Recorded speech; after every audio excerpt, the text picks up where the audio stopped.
When my husband passed away, my son yelled at me, "Don't show up at the funeral, you're too dramatic." I said nothing. The next day, he fell off his chair when he saw the list of heirs.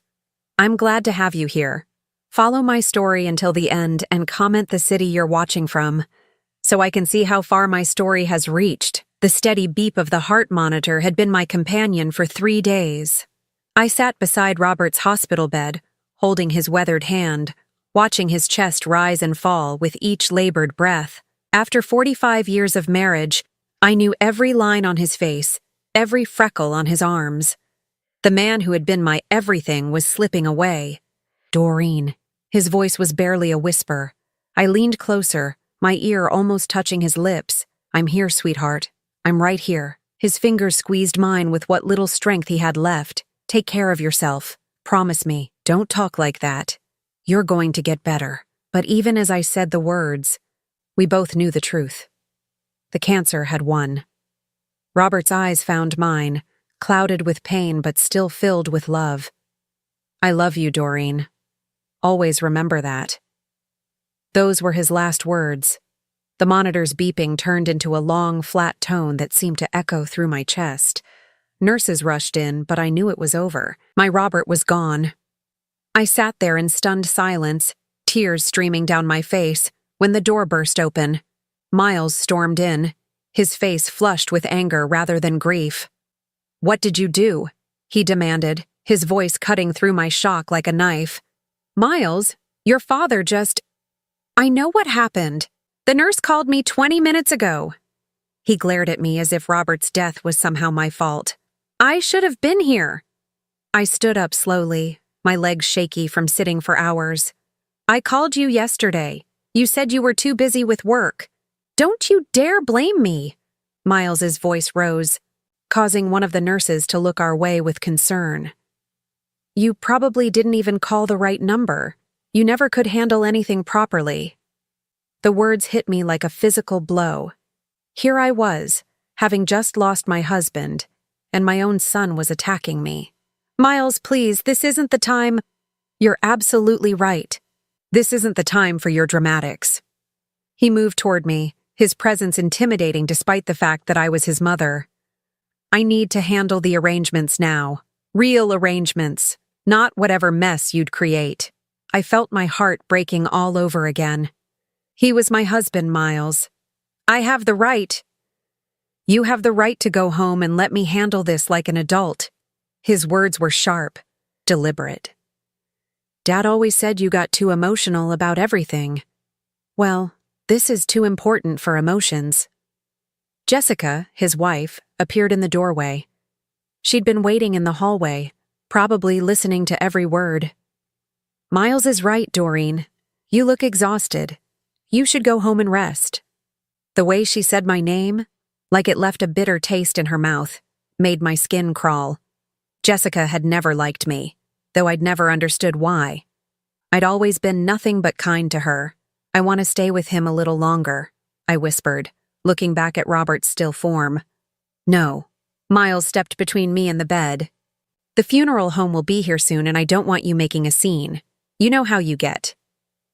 How I get. I stared at my son, this man I'd carried for 9 months, raised, loved unconditionally. When had he become so cruel? "Miles, I'm his wife. I should be making these decisions." He laughed, but there was no humor in it. "You can't even balance a checkbook, Mom. You think I'm going to trust you with Dad's funeral? With his memory?" Each word was a dagger. I felt myself shrinking, becoming smaller under his withering gaze. The nurses had finished their work and quietly left us alone with Robert's body. The room felt cold, sterile, nothing like the warm goodbye I'd imagined. "Just go home," Miles continued, his tone slightly softer but still firm. "I'll handle everything. The funeral home, the obituary, all of it. And don't even think about showing up at the funeral home tonight for the viewing. You'll just embarrass yourself." "I won't embarrass—" "Yes, you will. You always do." He pulled out his phone, already moving on to more important matters. "Jessica will drive you home."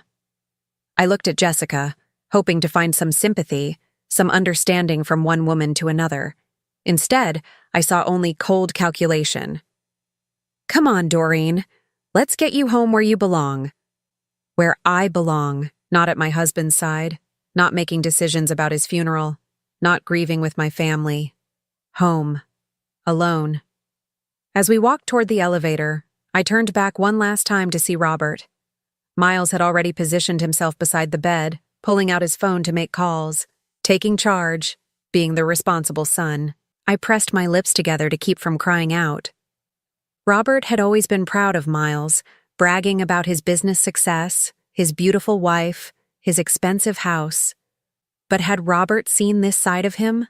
This cold, controlling man who couldn't even let his mother say goodbye properly? The elevator doors closed, and I caught my reflection in the polished steel. I looked old, fragile, exactly like the burden Miles seemed to think I was. But something deep inside me, a voice that sounded remarkably like Robert's, whispered that this wasn't over. That maybe, just maybe, Miles had underestimated me one too many times. The funeral home parking lot was nearly full when I arrived. I sat in my old Honda, hands gripping the steering wheel, watching people I'd known for decades walk through the front doors of Morrison & Sons funeral home. They were going to see my Robert, to pay their respects, to say goodbye, and I was sitting outside like a stranger. Miles had made it clear I wasn't welcome at the viewing, but I couldn't stay away. This was my husband, the man I'd shared my life with for 45 years. I deserved to be there, even if it was only from a distance. Through the large windows, I could see the gathering inside, the soft glow of the lights, people dressed in black, the flowers I should have chosen myself. Miles had selected everything without asking me a single question. Not the casket, not the flowers, not even the music that would be playing softly in the background. I recognized faces as people arrived. Mrs. Henderson from next door, the couple from the grocery store where Robert had worked for 30 years, even some of his old bowling teammates. They all looked appropriately sad, appropriately respectful. Some carried flowers or cards. Then I saw him. Miles stood near the entrance, playing the role of the grieving son to perfection. He wore a black suit I'd never seen before, probably bought specially for the occasion. Jessica stood beside him in an elegant black dress, her blonde hair pulled back in a style that made her look sophisticated and somber. They greeted each mourner with the right mixture of sadness and gratitude. Miles shook hands firmly, accepted condolences with gracious nods, and guided people toward the viewing room where Robert lay. He looked every inch the devoted son who had lost his beloved father. If only they knew the truth. I watched as the Kovacs approached. Robert's oldest friends, people who had known our family since Miles was in elementary school. Mrs. Kovac embraced Miles, and I could see her lips moving, probably telling him what a wonderful man his father was, how proud Robert had always been of him. Miles nodded solemnly, his hand on her shoulder in a gesture that would look comforting to anyone watching. But I knew better. I knew that Miles hadn't visited his father more than 3 times during his entire illness. I was the one who had driven Robert to chemotherapy appointments, who had slept in hospital chairs, who had held his hand through the worst moments. Where was Miles then? Too busy with work, he'd always said. "You've got it handled, Mom." A tap on my passenger window made me jump. I turned to see Carol Martinez, my neighbor, peering at me with concern. "Doreen? Honey, what are you doing out here?" I rolled down the window, feeling heat rush to my cheeks. "Oh, hi, Carol. I needed some air." Carol's brow furrowed. "Shouldn't you be inside? With your family? How do you explain to someone that your own son has banned you from your husband's viewing? That you're sitting in a parking lot like a criminal because your child thinks you're too dramatic to properly mourn?" "Miles is handling everything," I said finally. "He thought it would be better if..." "If what?" Carol's voice was sharp. She'd always been protective of me, ever since her own mother had died and she'd seen how I'd cared for Robert. "He thinks I get too emotional." Carol stared at me for a long moment, then looked toward the funeral home entrance where Miles was still greeting mourners. "Doreen, that's the most ridiculous thing I've ever heard. You're his wife. You belong in there." "It's okay," I lied. "Really. I said my goodbyes at the hospital." but that was a lie too. Miles had barely given me 5 minutes alone with Robert before taking over completely. Carol looked like she wanted to argue, but another car pulled up behind us, forcing her to move. "I'll call you tomorrow," she said through the window. "We need to talk." As she walked toward the funeral home, I saw her stop and speak to someone near the entrance. She pointed back toward my car, and I felt a flush of embarrassment. Now people would know. They'd know that Robert's widow was sitting alone in the parking lot while his son played host inside. The next hour was torture. I watched people come and go, some staying only briefly, others lingering longer. The Kowalskis brought their teenage grandson, the one Robert had taught to fish last summer. The boy looked lost and sad, the way teenagers do when they encounter death for the first time. Robert would have wanted me to comfort that boy, to share stories about their fishing trips, to help him understand that grief was okay. Instead, I sat frozen in my car, forbidden from offering the comfort I'd given for decades. As the evening wore on, I noticed something that made my blood run cold. Miles and Jessica were standing near the guest book, and Jessica was writing down names and addresses.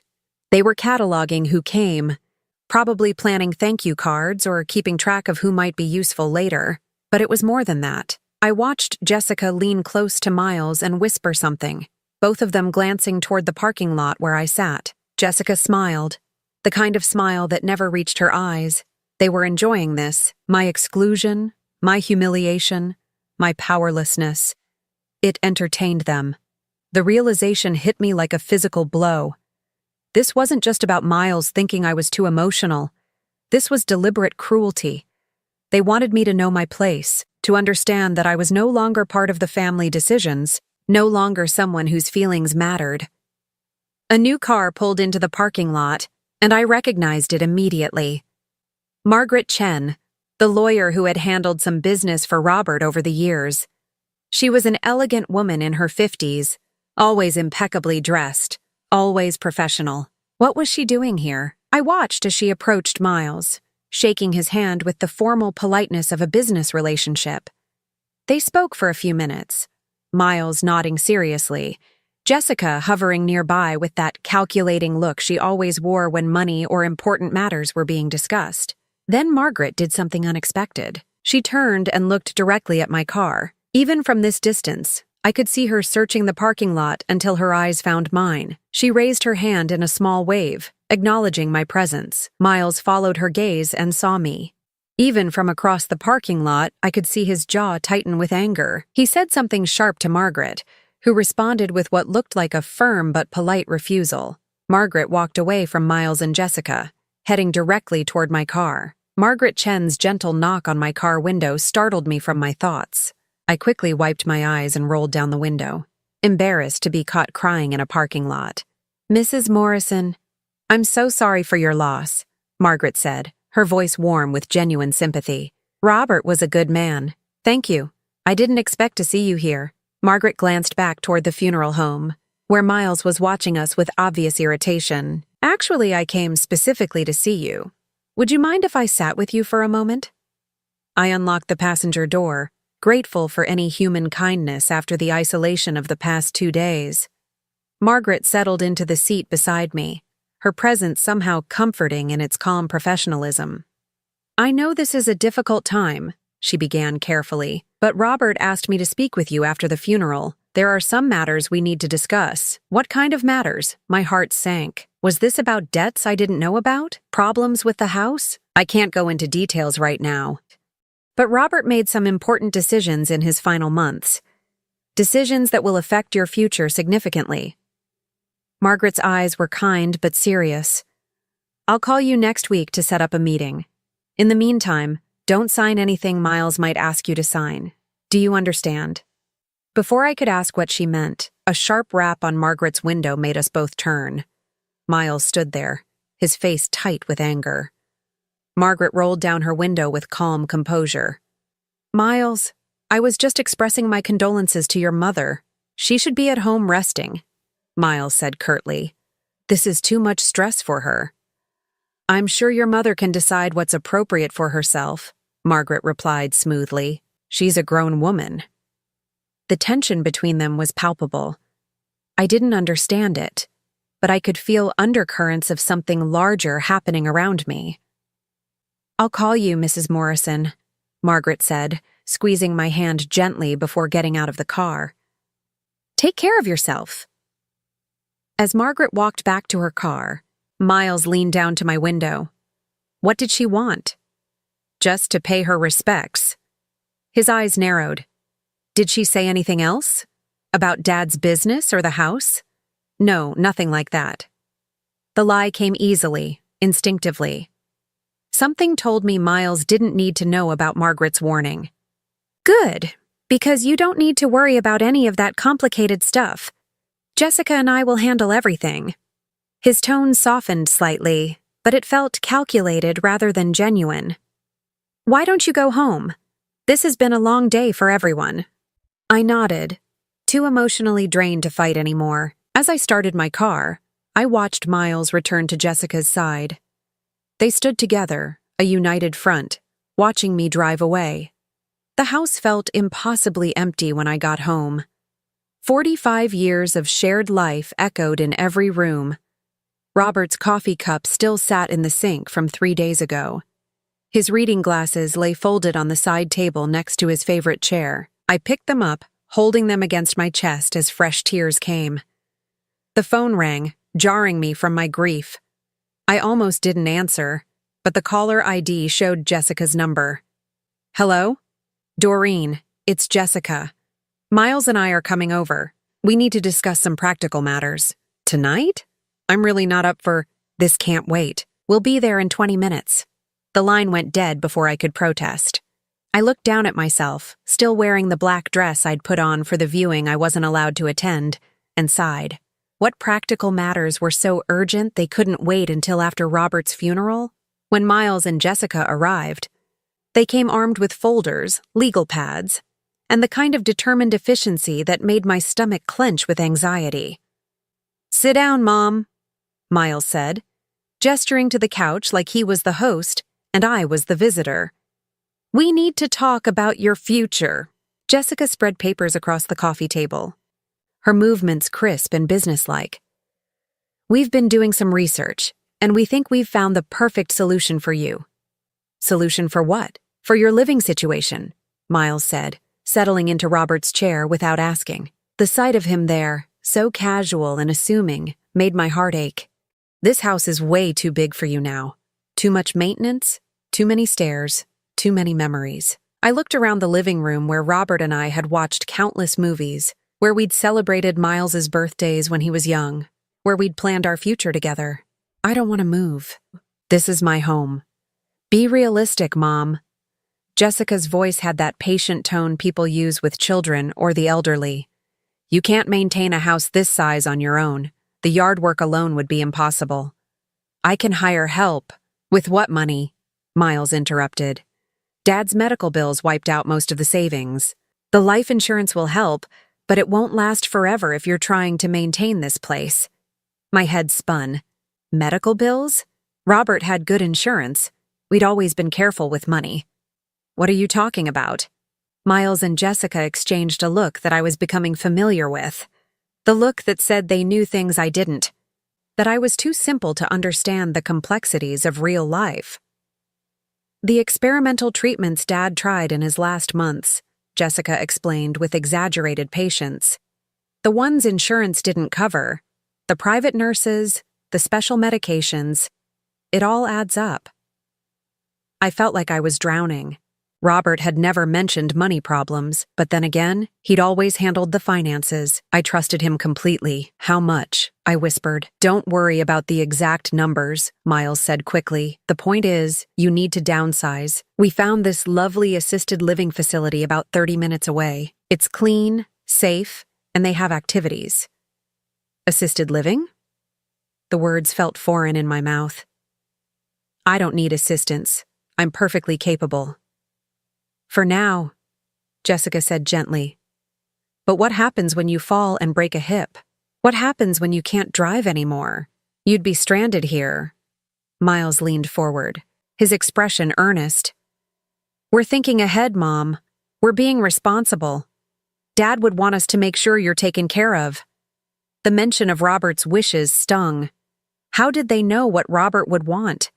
When had either of them spent enough time with him to understand his thoughts about anything? I need time to think about this, I said finally.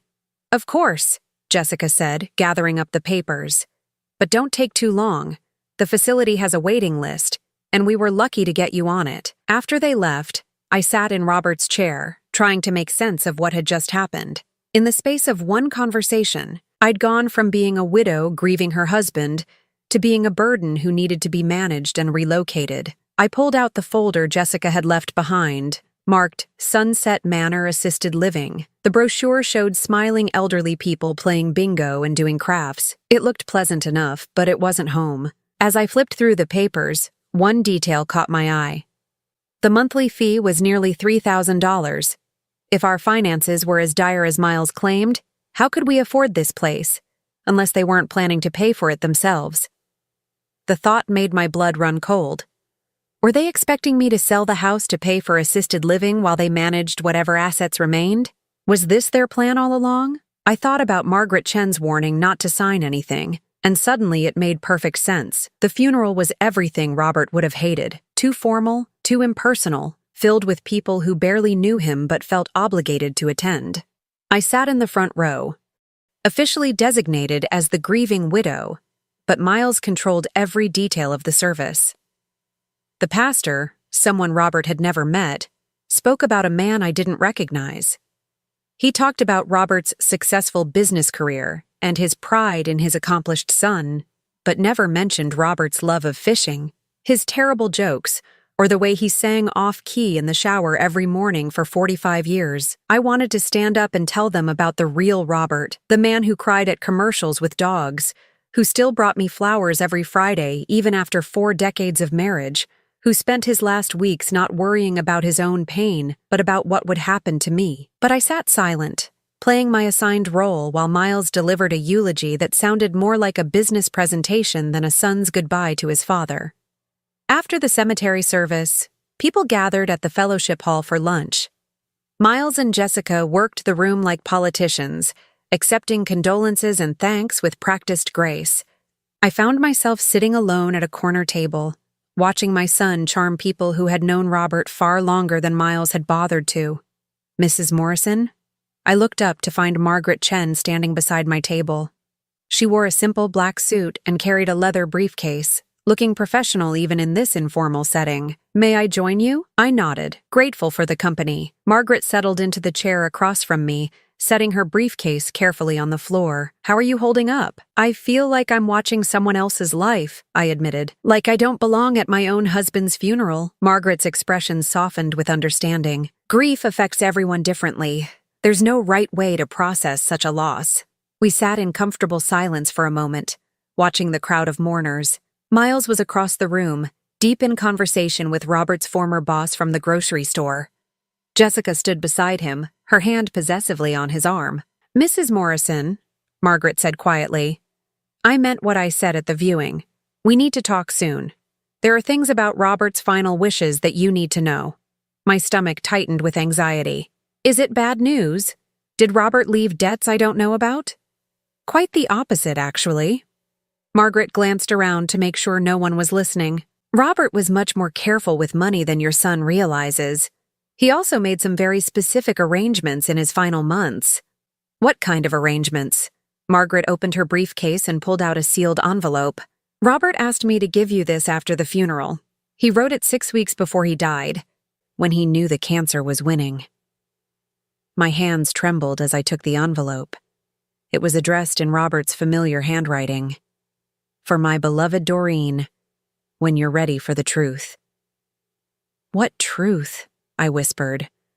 Robert saw how Miles was treating you during his illness, the way he dismissed your opinions, spoke over you, made decisions without consulting you. It troubled him deeply. I thought back to those final months.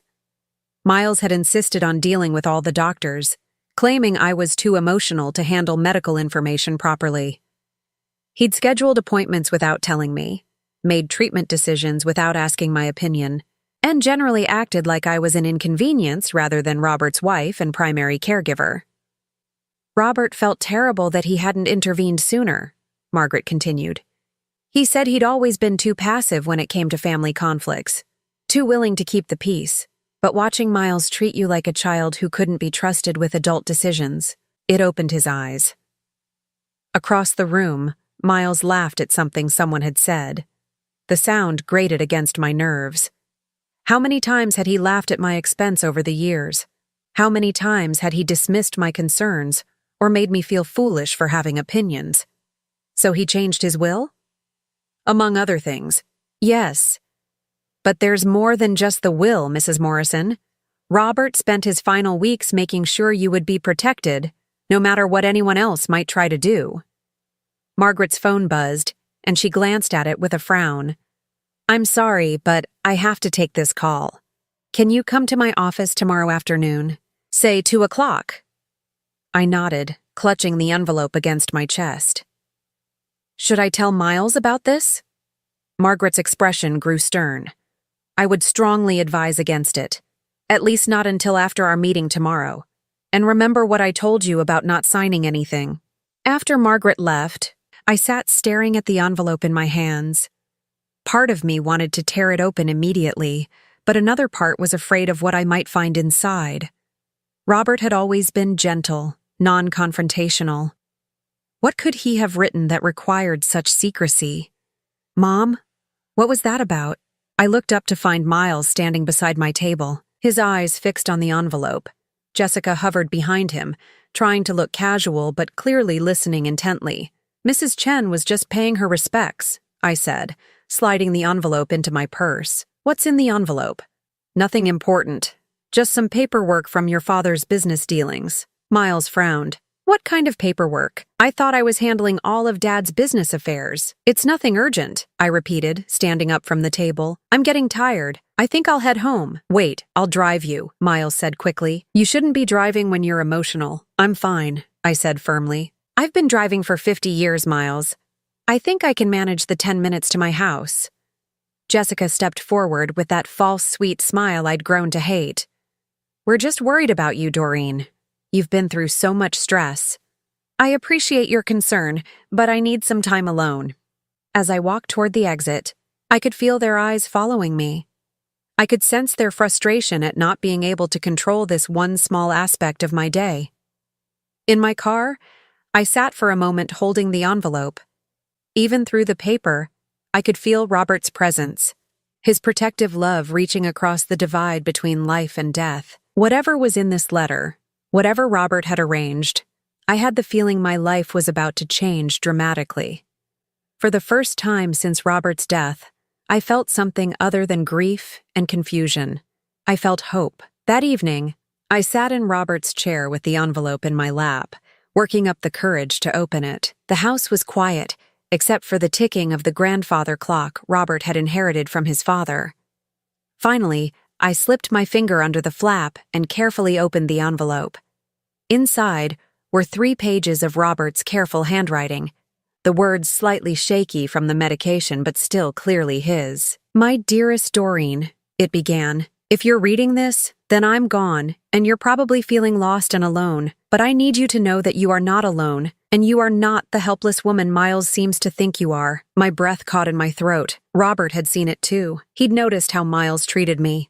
I've made arrangements to ensure your security and your independence. Margaret will explain everything, but I need you to be strong, my love. Stronger than you've ever been. Our son has forgotten what you sacrificed for this family, but I never did. Tears blurred my vision as I read on, but Robert's final words made me sit up straighter. It's time for you to reclaim your life, Doreen. It's time to show them the woman I've always known you to be. Margaret Chen's office was nothing like the sterile legal environments I'd imagined. Warm wood paneling lined the walls, and family photos sat alongside law books on the shelves. She greeted me with genuine warmth, offering tea before we settled into comfortable chairs beside her desk. How are you feeling, Mrs. Morrison? Confused, mostly, and scared. I clutched my purse, where Robert's letter remained safely tucked away. I read Robert's letter last night. He mentioned arrangements, but he didn't give details. Margaret nodded, pulling a thick file from her desk drawer. Robert was very thorough. He spent weeks planning this, making sure every detail was legally sound and impossible to contest. Contest? Why would anyone want to contest his will? Because, Margaret said gently, it's not what Miles is expecting.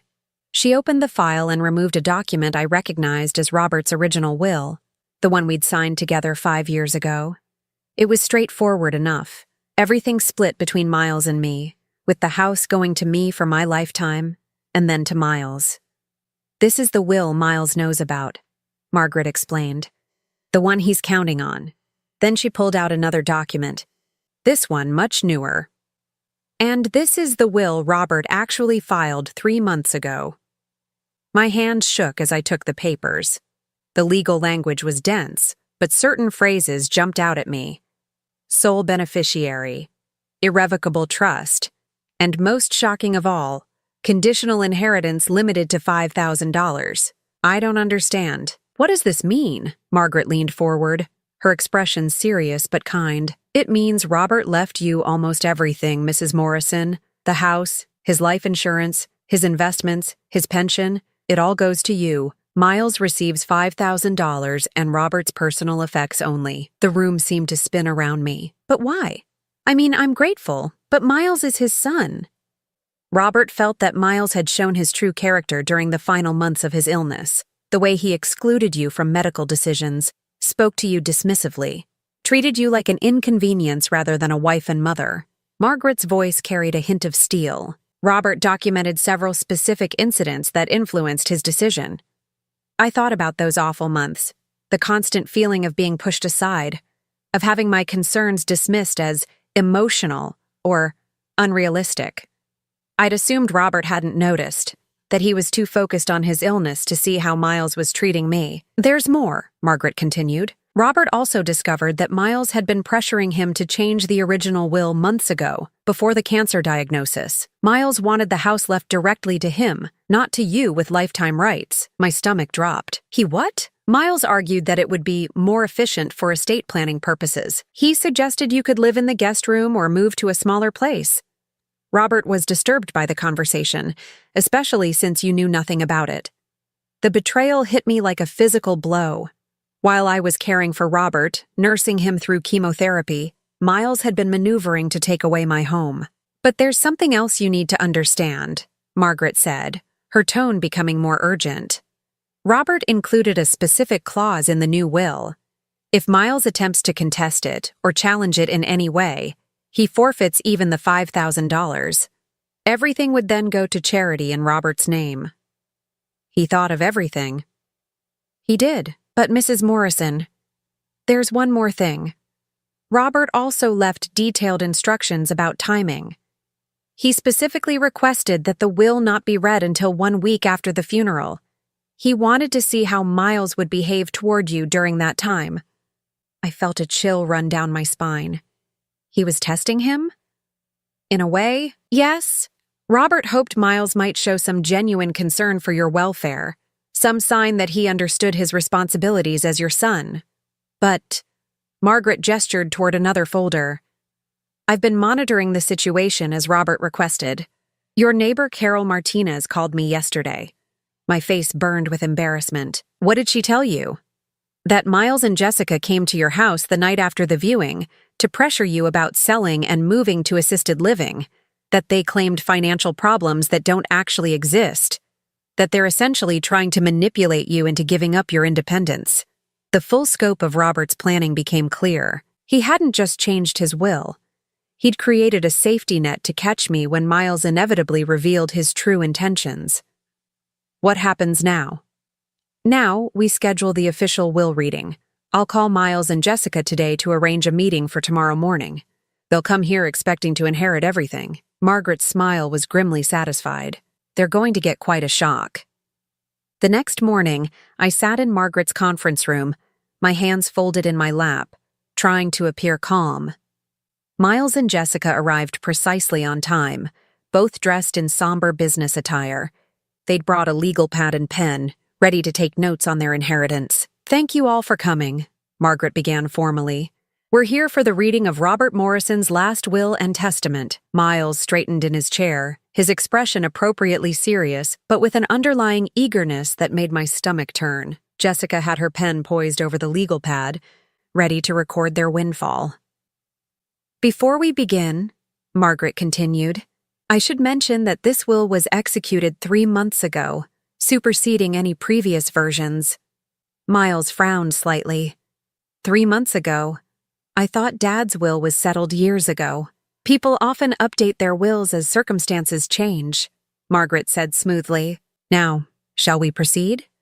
She began reading the formal legal language, the standard opening phrases that meant nothing to laypeople.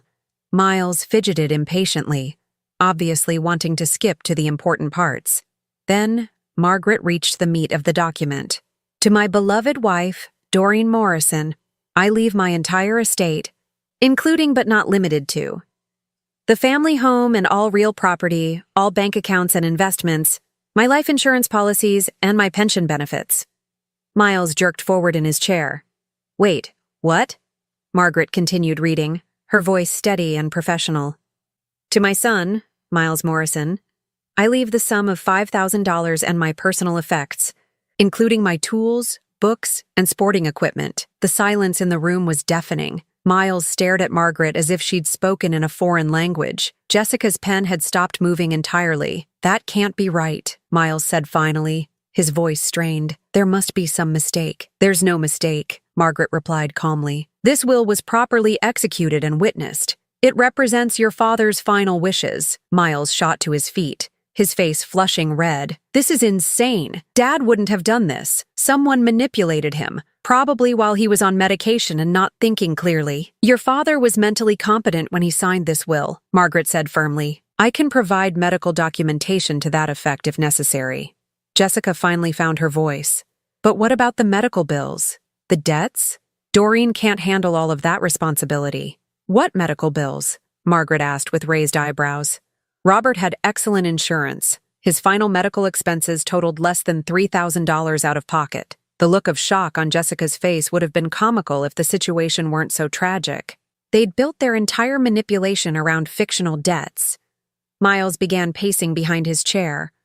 "I don't care what that paper says. I'm contesting this will. Dad wasn't himself at the end. Anyone could see that." Margaret's expression grew cold. "I should inform you, Miles, that your father anticipated this reaction. There's an additional clause in the will." She turned to a new page and read, "Should my son Miles Morrison attempt to contest this will or challenge its provisions in any legal proceeding, his inheritance shall be reduced to $0, and his designated $5,000 shall instead be donated to the Alzheimer's Association in my name." Miles stopped pacing, his face going pale. "He can't do that." "He absolutely can, and he did." Margaret closed the will and looked directly at Miles. "Your father also left a sealed letter explaining his decision. Would you like me to read it?" Miles sank back into his chair, looking stunned. Jessica grabbed his arm, whispering urgently in his ear. "For the first time since Robert's death, I found my voice." "Yes," I said quietly. "I think we should hear what Robert wanted to say." Margaret opened the sealed envelope with careful precision. Inside was a single sheet of paper in Robert's handwriting. She cleared her throat and began to read. "Miles, if you're hearing this letter, it means you've learned about my final will and you're probably angry. I hope you'll take a moment to understand why I made these decisions. For 45 years, your mother has been the strongest, most selfless person I've ever known. She worked 2 jobs to help put you through college. She cared for my mother during her final illness without complaint. She nursed me through cancer with a devotion I never deserved. But during my final months, I watched you treat her like she was incompetent. You spoke over her in doctor's appointments. You excluded her from decisions about my care. You acted as if her decades of sacrifice meant nothing. The final straw came when you suggested I leave the house directly to you instead of ensuring your mother's security. You said it would be more practical. What you meant was more convenient for you. Doreen has earned the right to live in peace and dignity. She has earned the right to make her own decisions without your interference. I pray that someday you'll understand that being a son means more than waiting for your inheritance." Margaret folded the letter and set it aside. The silence in the room was suffocating. Miles sat frozen, his face a mix of anger and something that might have been shame. Jessica's mouth hung open, her careful composure finally cracked. "Miles," I said softly, "your father loved you, but he loved me too, and he saw how you were treating me." Miles looked at me with eyes I barely recognized. "You turned him against me." "No," I said, finding strength I didn't know I had. "You did that yourself." Jessica suddenly stood up, her voice sharp with desperation. "This is ridiculous. Doreen doesn't know how to manage money or property. She'll lose everything within a year." Margaret's voice cut through Jessica's protest like a blade. "Mrs. Morrison managed the household finances for 45 years, while working full-time and raising a child. I think she's more capable than you give her credit for." "But the house is too big for her," Miles said, grasping for any argument. "She admitted she can't maintain it." "Actually," I said, surprising myself with my calm tone, "I never said I couldn't maintain it. You said I couldn't maintain it. There's a difference." Margaret smiled at me encouragingly. "Mrs. Morrison, you now have the financial security to hire whatever help you need. Housekeeping, yard work, home repairs. It's all manageable with proper planning." The reality of my situation was beginning to sink in. I wasn't destitute. I wasn't helpless. I wasn't dependent on Miles's grudging charity. Robert had made sure of that. Miles made one last desperate attempt. What about when she gets older? What about when she can't live alone anymore? Then she'll make that decision when the time comes, Margaret said firmly, as an independent adult woman, not as someone whose choices are dictated by relatives who view her as a burden. Jessica grabbed her purse, her face twisted with fury. "This is insane. Come on, Miles, we don't have to listen to this." But Miles didn't move. He sat staring at the table, processing the magnitude of what had just happened, the inheritance he'd counted on, the house he'd planned to sell, the control he'd expected to have over my life. All of it had vanished. "Miles," I said gently, "you're still my son. This doesn't have to change that." He looked up at me with bitter eyes. "Doesn't it? You got what you wanted. You won. I didn't want to win anything. I just wanted to be treated with respect." Jessica tugged at Miles's arm. "We're leaving. This is ridiculous." As they reached the door, Miles turned back. For a moment, I thought he might apologize, might show some recognition of what Robert's letter had tried to tell him. Instead, he said, "Don't come crying to us when you realize you can't handle this responsibility." Then they were gone, leaving Margaret and me alone in the conference room. "How do you feel?" Margaret asked gently. I considered the question carefully. "Free," I said finally. "For the first time in months, I feel free." 3 months later, I stood in my kitchen making coffee on a Saturday morning, watching through the window as the lawn service crew finished the weekly yard work. The house sparkled from the monthly deep cleaning service, and the handyman had just finished repairing the loose banister I'd been worried about. Robert had been right. With proper financial planning, maintaining the house wasn't a burden at all. I'd joined a book club at the library, something I'd never had time for when I was working. I'd started taking watercolor classes at the community center. I'd even begun volunteering at the local animal shelter, something I'd always wanted to do but never felt I could afford the time. My phone rang, interrupting my peaceful morning. The caller ID showed a number I didn't recognize. "Hello? Mom?" My heart stopped. It was Miles. "Miles? How are you?"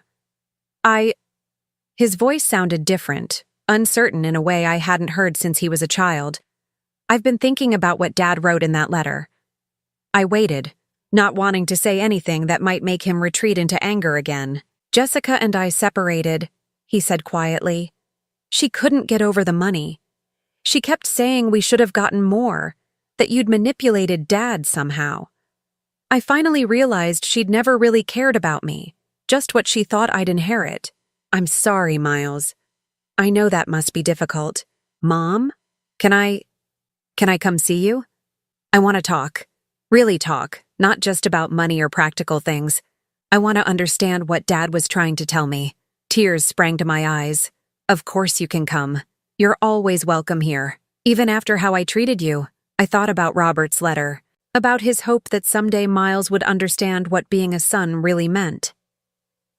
Especially then, I said softly. That afternoon, Miles sat in his father's chair, looking smaller somehow than he had in Margaret's office. We talked for hours, really talked, for the first time since he was a teenager. He apologized for the way he'd treated me during Robert's illness, for assuming I was too emotional or incompetent to handle adult responsibilities. I don't know why I did that, he said, his voice thick with regret. You raised me alone for years after Dad's accident at the plant. You managed everything then.